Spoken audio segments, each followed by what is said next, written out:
Alors je rappelle que vous êtes candidat à la mairie de Paris. On va revenir sur votre histoire qui est incroyable puisque vous êtes visé par une plainte d'une association qui s'appelle la Maison des Potes pour une provocation à la discrimination au logement. On en parle dans quelques instants.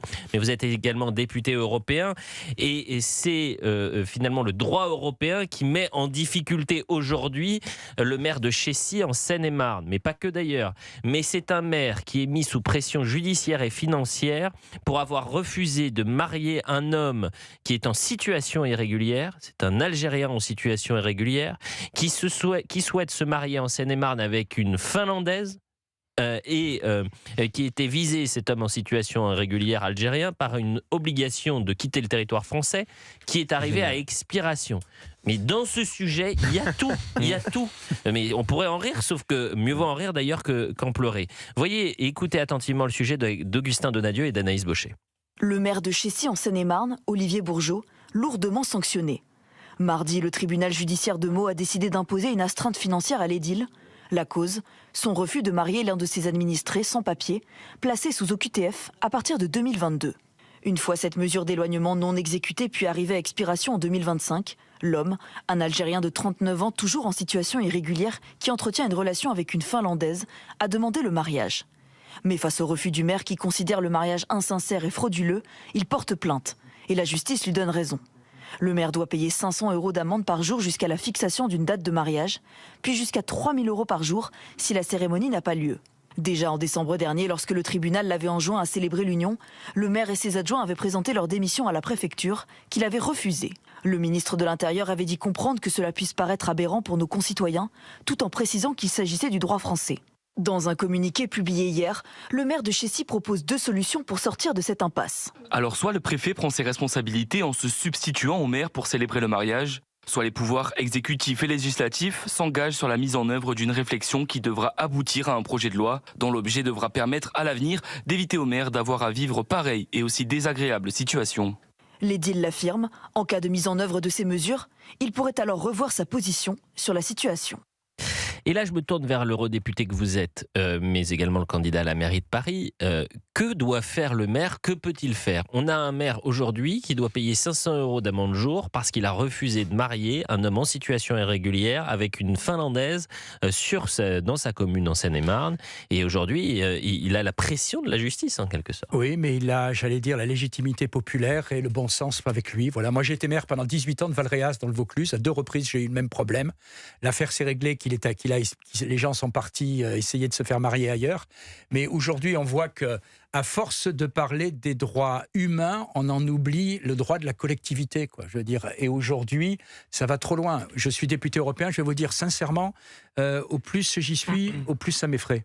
Parce qu'à l'heure actuelle, c'est des droits pour tous ceux qui veulent rentrer en France ou en Europe.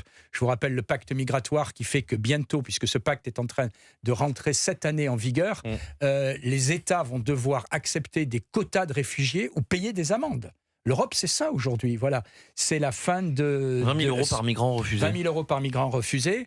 Et d'autre part, on voit des situations totalement aberrantes où que moi, je soutiens ce maire à 100%. Quoi. Voilà, et je pense que ses concitoyens le soutiennent. Et il y a un moment où le droit tel qu'il est appliqué aujourd'hui devient moralement inapplicable. Victor Hérault et ensuite Jules Torres. Pour une ville, il faut savoir que pour une ville de 7 000 habitants comme Chécy, l'indemnité mensuelle pour un maire, c'est 2 000 €. C'est-à-dire que là, en 4 jours, il perd son indemnité mensuelle.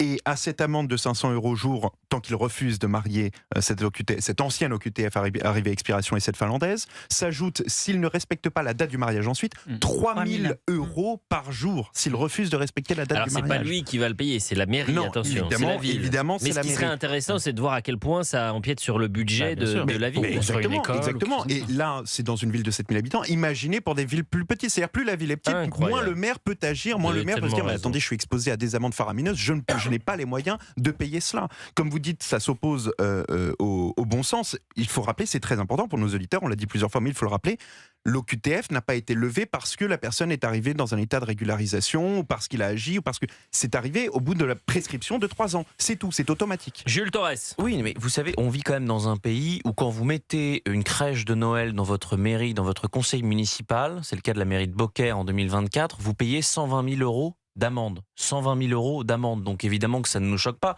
Moi, ce qui me choque dans cette affaire, d'abord, c'est la question des OQTF. On ne va pas forcément y revenir parce que c'est un sujet dont on parle souvent, mais on a en effet une expiration qui est aujourd'hui de 3 ans. Je pense qu'il y a beaucoup de personnes qui ont appris qu'ils ont eu une OQTF expirée. Et vous savez que c'est la loi immigration qui a changé tout ça, parce que jusqu'à 2024, c'était 1 an d'expiration d'une OQTF. C'est la raison pour laquelle, depuis 2012, il y a plus d'1 million d'OQTF qui ont été délivrés, qui n'ont pas été appliqués. Ce chiffre est absolument hallucinant. Le problème sur cette question du mariage, c'est qu'il y a eu un engagement, encore une fois, au sommet de l'État.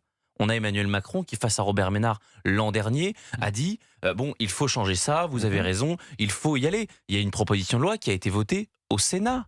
Il y a quasiment 1 an, jour pour jour. Donc à un moment donné, que fait l'Assemblée nationale pour changer cette loi ?